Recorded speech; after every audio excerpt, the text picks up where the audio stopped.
First of all, ladies and gentlemen, thank you very much for the invitation to join with you tonight. This has been a terrific week in New York, in the United Nations.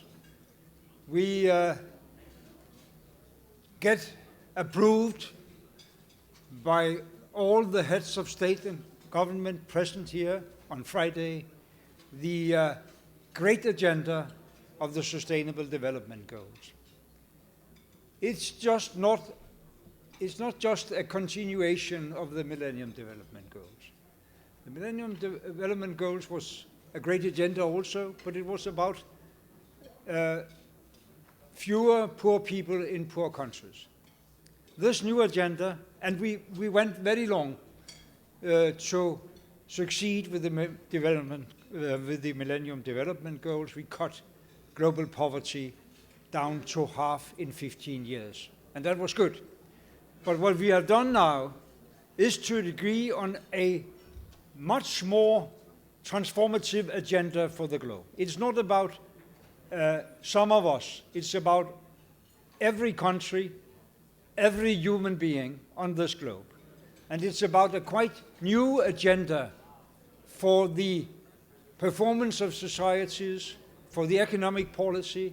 It's realizing the very fact that we cannot eradicate poverty without fighting much more vigorously against the inequalities inside nations and between nations. And we cannot get the resources to eradicate poverty if we don't address now the risk of climate change and environmental catastrophes.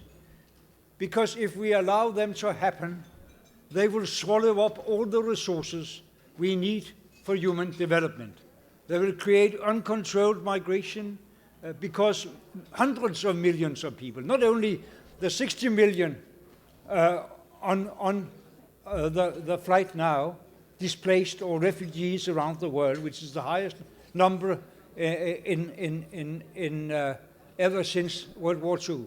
But hundreds of millions of people will be forced to leave where they live now because of rising sea levels or melting of the glaciers.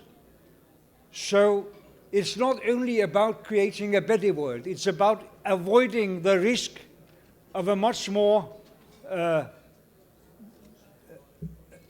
disrupted and unstable world. President Clinton put it like this the other day: if we don't act now, we may not at all be able to act sufficiently.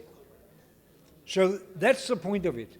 And what we will do now, what we will try to do as presidency of the UN General Assembly in the coming year, is to mobilize even more the millions of people from civil society, ordinary citizens around the world, progressive business people that have been engaged in the formulation of the 17 Sustainable Development Goals, in the real and quick and sufficient implementation of those goals.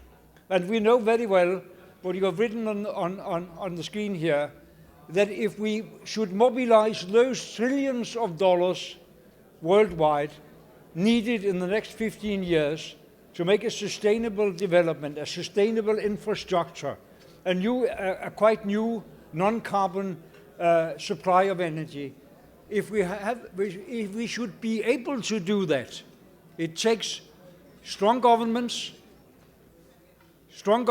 that can take taxes without tax evasion, strong governments that create framework for companies, for business, so that business knows the conditions and the framework which supports the very idea that green investment is the best investment, not only for mankind, not only in the long perspective, for business here and now.